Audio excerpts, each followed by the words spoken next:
I've decided to do a new video for Multiclassing and Pillars of Eternity 2. For those of you who don't know, some new subclasses were just added to the game this past December, so that sort of changes things a little bit. This, of course, brings with it new combinations to the game, new multiclassing options that were previously not quite as good, may be better now. So that's what I want to explore in this video, along with some of the changes that have happened since I made my last multiclassing video, which was almost a year ago. So let's go ahead and start with Barbarian. The Barbarian's got a new subclass called Fury Shaper. Fury Shapers can add wards to their battlefield that provide benefits to their teammates. It's kind of an odd choice for a Barbarian because it doesn't really fit the Barbarian theme. I don't expect a whole lot of players to use it, but a lot of players who play Barbarians play no subclass Barbarians because, frankly, if you're not going all in on Berserker, then Corpse Eater and Mage Slayer just aren't that great. The upside of this new subclass, Fury Shaper, is that it gives you an option to do something if you normally play no subclass, which is normally how I play my Barbarian. So you do have an option to gain added skills. Obviously, this comes with a slight drawback of reduced will, which kind of sucks. And the reduction in power level should your conjurings be destroyed. In addition, I think the Fury subclass was designed with multi-class in mind, with something that summons either like Enchanter or Druid or Wizard, because the stats needed to be effective as a conjurer are very similar to what you would need here because they are conjuration spells effectively. And you can use the Barbarian passives to sort of, like Frenzy, to sort of speed up your cast speed and make more of a multi-class hybrid caster melee type character with that more effectively. Other than that, Berserker and Mage Slayer remain mostly the same. Berserker, you're only going to play melee if you're using that class because the benefits only apply to melee attacks. Same with Mage Slayer. Corpse Eater has gotten much better because previously you could only use the Corpse Eating ability twice in combat, which was not particularly useful because of the increased cost, and now you can use it an infinite amount of times. However, it is still very difficult to use in the early goings of the game when your rage cost or the amount of rage you have is very low, because one barbaric blow will cost you all of your rage, essentially, or almost all of it. And it makes it very difficult to use the class early on, but it gets more and more effective throughout the game. So if you're a new player, I definitely would not recommend Corpse Eater, or you might be finding yourself not enjoying Barbarian very much at all. I still highly recommend no subclass if you're new to the game or you're not sure how you want to play your Barbarian, because it allows for the most flexibility as the game progresses. If you decide you want to use a different weapon or style of play, you're more open to it, and it doesn't come with any penalties. Moving along to Chanter, they have the subclasses Beckoner, Skald, Troubadour, and now Bellower, which was added in December. Bellower is a nice alternative to Troubadour. These two subclasses focus on the use of invocations more than the other subclasses, and they're primarily going to be casting them throughout combat. The interesting thing about the Bellower subclass is that you gain power level based on the number of held phrases when you cast an invocation, and there are really two ways to use this effectively. The first is by using the most powerful invocations you can as a chanter. So if you're playing a solo chanter, or you want to use the highest level you can, let's say your multi-class, this would be power level 7. This works great if you plan on only casting the highest power level chants. Now, the other way to use it effectively is if you multi-classed and you're using the abilities and skills of the other subclass more often, and then you just throw out one really powerful chanter spell every now and then. So that's probably the way I would use it, because frankly, if you're a chanter or a single class chanter and you're just sitting there waiting for your phrases to build up without really doing anything else, you're not going to be super effective. I really think the difference between the Bellower and the Troubadour is the Troubadour is more prone to just casting lots of spells. They probably make a better single class chanter because they're just going to be casting as fast as they can. They're going to be gaining phrases faster, so they're able to cast faster. Otherwise, not a whole lot has changed. Beckoners are still the best if you plan on using summoning invocations. Scalds are the best if you plan on being a melee hybrid sort of character. And that's about it. Okay, up next is Cypher, and here we have Ascendant, Beguiler, Soulblade, and the new subclass, Scion. So Scion at first glance seems to not make a whole lot of sense, at least it didn't to me. But when you look at it, you can see what the developers were trying to do here. Soulmind essentially allows you to gain focus when you're not attacking with weapons. So this subclass becomes one that you can choose with another casting class, which is something that you really haven't been able to do effectively with a Cypher before this in the game. This is because previously all the other subclasses and even no subclass needed you to attack with a weapon in order to build focus. Now you no longer have to do that, so you're free to cast spells as a wizard or druid or priest or whatever, and you can be building focus the entire time. In addition, you're also granted the telekinetic burst ability, which is a very cheap focus AoE interrupt on Greys. It's not a faux AoE, unfortunately, so you have to be careful not to hit your own party members, but that's really cheap for a spell that can basically interrupt all the enemies at once, that you're going to be using a lot. Otherwise, the other subclasses are all still about the same. Ascendant is excellent for a ranged Cypher that uses some sort of ranged weapon that wants to play heavily on weapons, and, all of a sudden might go, oh, hey, look, all this focus I built up, because they hit their max ascended status, and all of a sudden their spells now hit like a truck, and they spend a bunch of time spellcasting and then go back to attacking with weapons.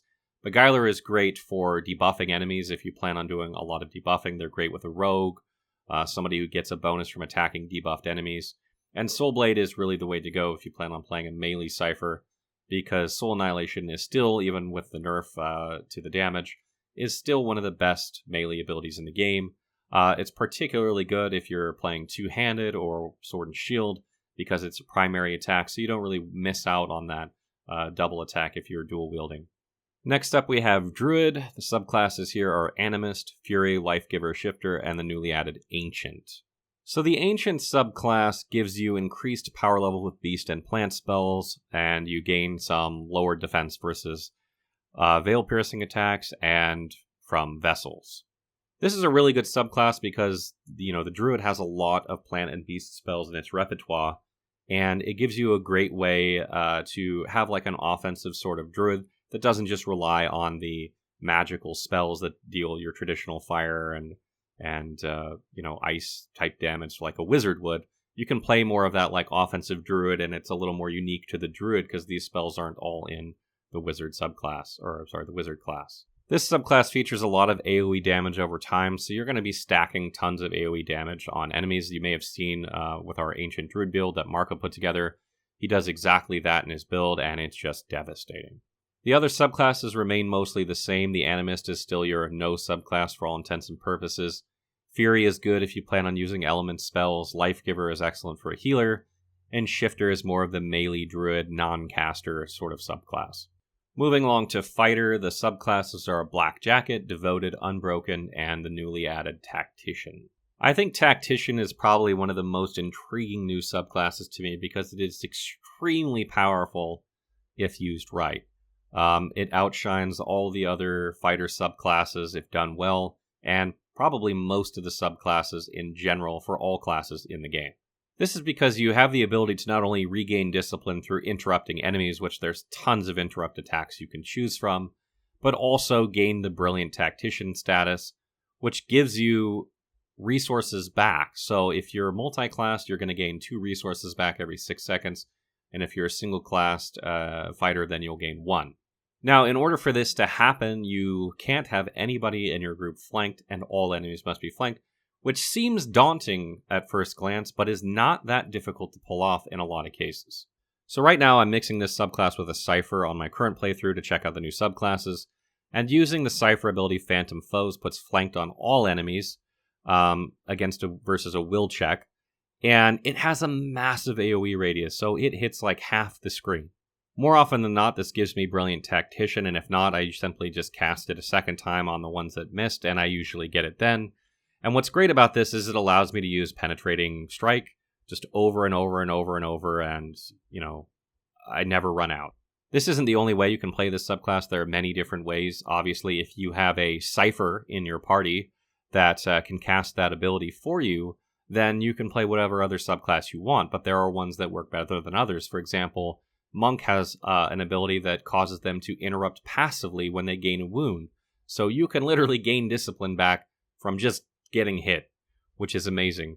In addition, if you mix it with a rogue, Persistent Distraction puts flanked on any enemy you engage. So if you play more of like a tanky type character and you have a shield and you want to engage a lot of enemies, you can flank them all, and this will give you Brilliant Tactician more often than not in combination with that. Also, one particularly interesting way to play this would be single class, because you're going to be restoring lots and lots of discipline with this build. So having more discipline allows you to fill a bigger pool, which allows you to use abilities faster. So, one of the things about fights in this game is that sometimes you blow through all your stuff quickly and then you're screwed. This subclass is one of the few in the game that really allows you to manage your resources in a way that you can spam them and still be okay. The only other one I can think of off the top of my head is Barbarian and maybe the new Wizard subclass. There are penalties, of course. You lose penetration and accuracy when you're attacking a target that is not threatened by an ally, and you're pretty screwed if you get flanked. These are not particularly difficult to avoid, particularly if you play this character as a ranged character, or if you, have a lot more engagements, you're going to be fine most cases. All the other subclasses remain almost identical as they were at the launch of the game. Black Jacket reduces your constant recovery, which it used to completely negate, but now it's just a bit of a trickle of health compared to what it was, and allows you to switch weapons faster, which is kind of gimmicky. If you stack a bunch of pistols, people used to do that to get a crazy burst damage. Devoted is probably the second best fighter subclass and one of the best subclasses in the whole game if you know what you want to do, because it gives you increased penetration and critical damage with one weapon type. So if you know exactly how you want to play, what weapon you want to use, then that's a great subclass. Otherwise, avoid it. And Unbroken is just excellent for tanking because it gives you increased penetration when enemies disengage. And as a tank, you want to have as many engagements as you can. So if they disengage, then you punish them for doing that. Okay, moving along to Monk. They have the subclasses Hellwalker, Nalpazka, Shattered Pillar, and the new Forbidden Fist. So Forbidden Fist is kind of interesting because you gain wounds only when hostile effects expire on you, which is kind of unique, to say the least. While you do gain a hostile effect from using the Forbidden Fist skill, you do need to find ways to gain wounds because you're not going to get them the traditional way that monks gain them. This means you either need to gain hostile effects and lose them, or you need to use things like Mortification of the Soul or Dance of Death in order to generate wounds without getting hostile effects. Now, the really interesting thing about this subclass is you're going to spend the majority, if not all, of your wounds on Forbidden Fist. This is because the damage bonus from Forbidden Curse increases by 25% each time you refresh it before it expires. So essentially, every time you use Forbidden Fist, it's going to get more and more powerful, so you need to use it as fast as you can.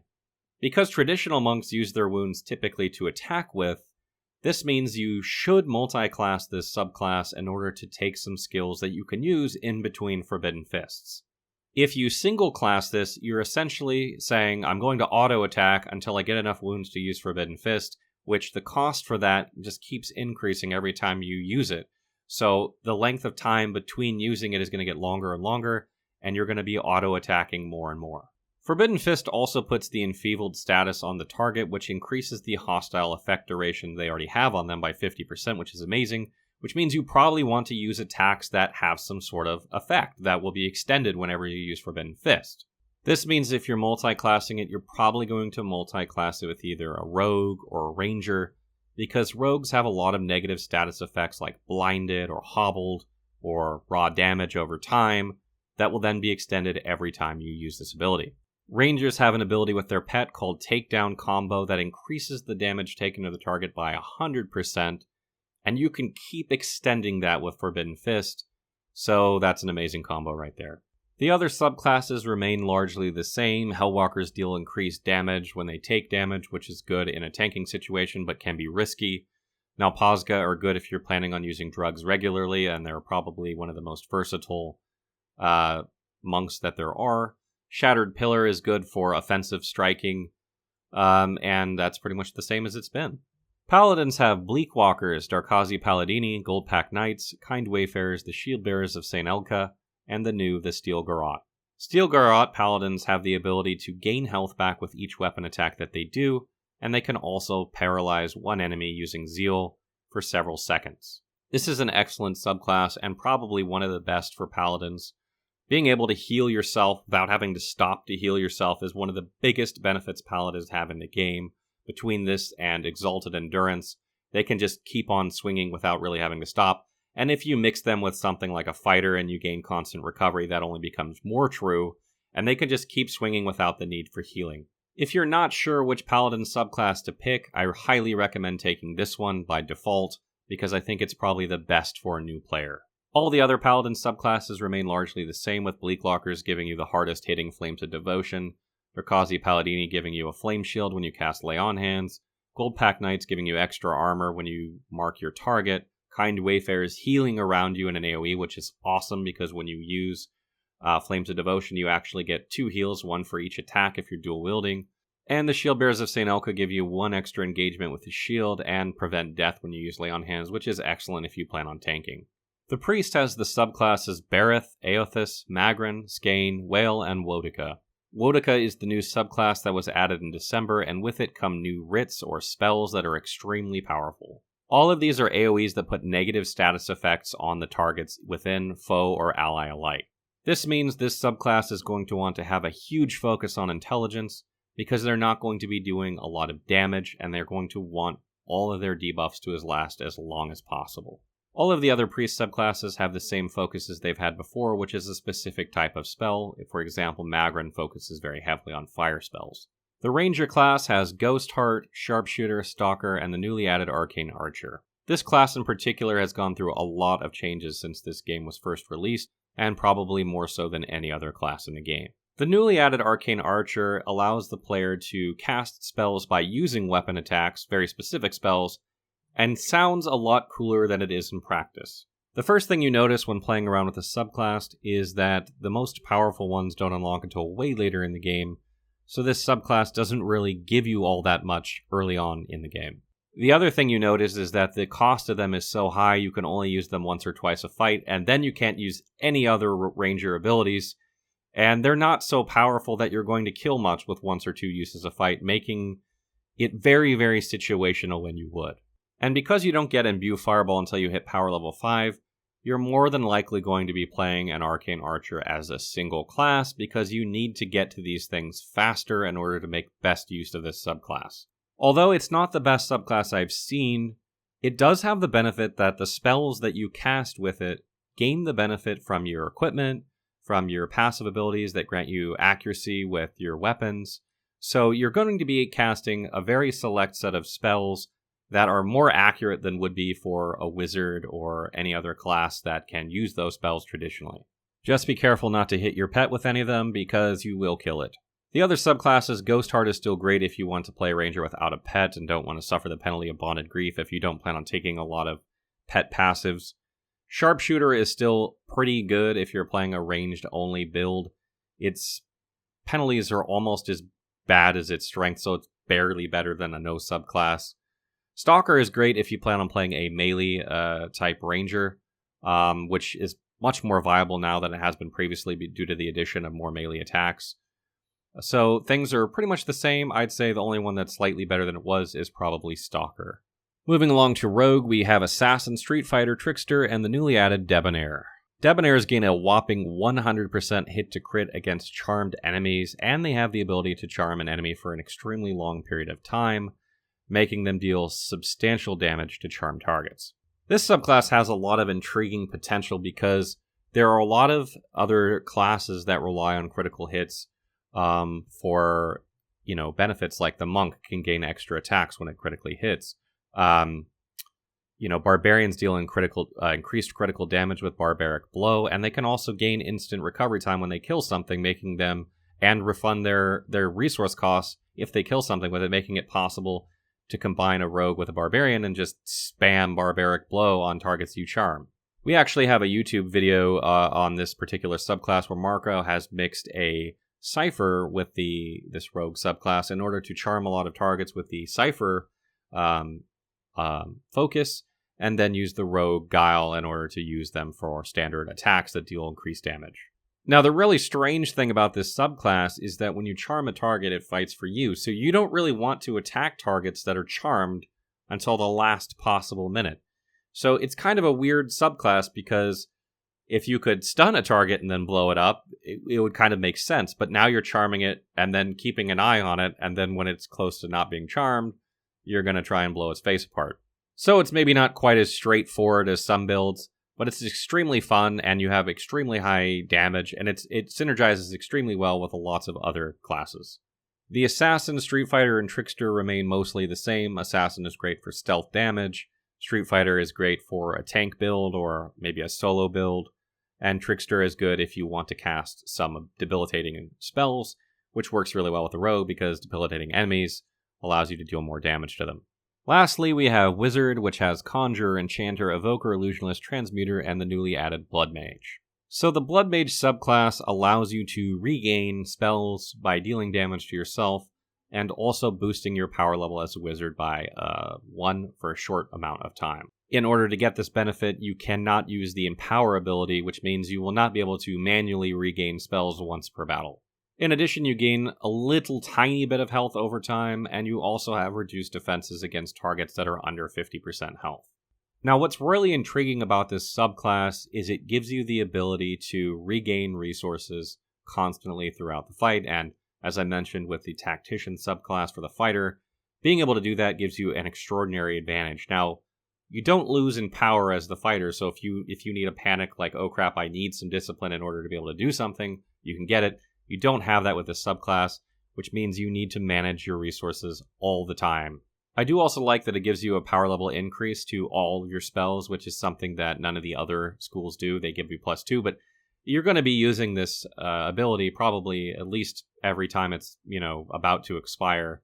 So you're talking about probably a constant +1 power level, which is nice to all your spells. So this is a great class for those who don't want to specialize and don't want to rely upon Empower to get resources back. I would not recommend it to a new player because Empower is very useful to a new player, particularly when you realize you've run out of resources and you need more, you can gain them instantly. This takes more managing, and I think is more for an advanced player. Also, one really good mix that I like with this subclass is mixing it with a Tactician Fighter, as I mentioned. This gives you a way to regain not only fighter resources, but wizard resources, and when you gain Brilliant, you gain both back. So you're basically gaining resources all the time with these two subclasses, making you so you just keep using skills and you're hardly ever auto-attacking. And Constant Recovery tends to help outbalance or counterbalance the Blood Sacrifice ability because it gives you some healing. So that's also nice. As for the other subclasses, they now grant +2 power level instead of +1. This was changed some time ago, but when I made my last video, it was only +1, which really did not make it worth it to select them because it locked out 2 schools. Now it's actually worth considering if you know what sort of wizard you want to play. I would like to mention, though, that I think wizards are probably best played single class. If you're playing one of the subclasses that locks out a school, if you're playing Blood Mage or no subclass, those are the two I would probably select, or even Enchanter maybe if I was going to multiclass, and here's why. Through enchanting buffs, you can gain almost every buff you need for a martial class multiclass. You can increase your attack speed, you can increase your defense, you can increase your crit chance, you can increase your graze to hit chance, basically all the other buffs that every other subclass gives. But what you don't have is you don't have an attack skill to spam that uses 2 weapons or does increased damage or penetration or whatever. So if you're playing a no subclass or a Blood Mage or an Enchanter, somebody's going to be using those enchanting skills regularly, you're going to want something that allows you to, when you want to attack with a weapon, deal substantial damage. And that means, you need to take a subclass that does that cheaply. This is probably either a Paladin or a Fighter or a Rogue or even a Ranger in order to do that. So that's pretty much it for this video. I find it interesting the amount of changes that Obsidian has made throughout the course of the game. When the game first launched, multiclassing was very, very obviously the best choice. In 90% of the cases, except maybe if you were playing a pure caster. It just made sense. You got more resources, you gained access to some powerful skills and combinations. But they've balanced the game over time, and now it's a much tougher call in order to choose, what's best, single class or multi-class. There's some subclasses that just make sense to single class, particularly like Wizard or the Arcane Archer or maybe the Arcane Trickster from Rogue. They all make sense to be played single class. Maybe the Tactician from Fighter could make sense as a single class. So it's really tough to decide, and I think it's much more difficult than it used to be. If you guys have questions about combinations or single class builds or what you would like to do, what my thoughts are on it, you can post those in the comments below. I'll make sure Marco knows so he can come by and respond as well. We'll try and give you guys any advice we have. Don't expect us to have every answer because, you know, we don't know everything about the game, but we are pretty familiar, and if you guys need some help or any help at all, feel free to ask. Thanks for watching the video, guys. Take it easy and have a happy new year.